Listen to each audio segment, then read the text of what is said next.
Alors on peut dire en effet que la pauvreté s'intensifie. C'est ce qu'on observe avec nos rapports statistiques 2019 qui montrent que les pauvres sont très pauvres et surtout qu'ils n'arrivent pas à sortir de la pauvreté. C'est-à-dire quand on est pauvre, on a beaucoup de mal finalement à retrouver un emploi, à retrouver un logement, à retrouver une vie normale, une vie relationnelle normale. Pourquoi? Sans doute parce que notre système de protection sociale, qui est pourtant extrêmement robuste en France et quand même relativement performant, eh bien, il a quand même beaucoup de trous et beaucoup d'imperfections. Et donc, il suffirait peut-être de pas grand-chose pour revenir à un plancher social qui protège vraiment tout le monde. Et ce qu'on voit aujourd'hui avec la crise, ce sont des gens nouveaux qui étaient dans la précarité, mais qui travaillaient, qui s'en sortaient avec un travail, parfois plutôt des contrats courts, des CDD, de l'intérim, parfois du travail au noir, notamment pour ceux qui ne sont pas en situation complètement régulière. Voilà.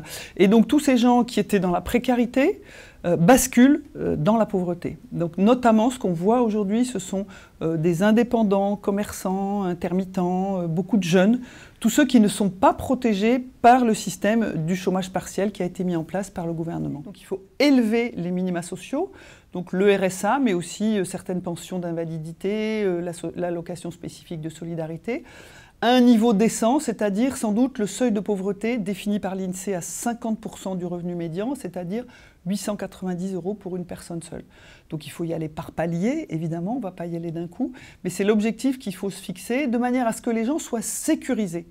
Et ce que les gens ne veulent pas comprendre, et notamment certains membres du gouvernement, c'est que plus les gens ont un revenu qui leur permet d'être en sécurité, de ne pas avoir peur d'être expulsés, de ne pas avoir peur de ne pas pouvoir nourrir les enfants le lendemain, plus ils seront prêts à chercher un travail, à se mettre dans des dynamiques qui leur permettent de regarder l'avenir, d'avoir confiance, de ne plus être dans la peur du lendemain.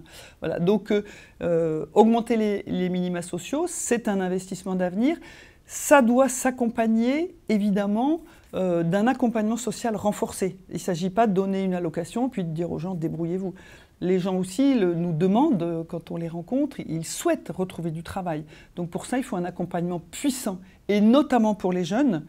Si on arrive à mettre en place un revenu digne pour les jeunes, appelons-le revenu tremplin, il faut penser d'abord accompagnement des jeunes, accompagnement vers l'insertion professionnelle, accompagnement bienveillant et de confiance, et avec cet accompagnement, une allocation qui permette aux jeunes de se nourrir, de se loger, de faire face à ses besoins élémentaires. Voilà.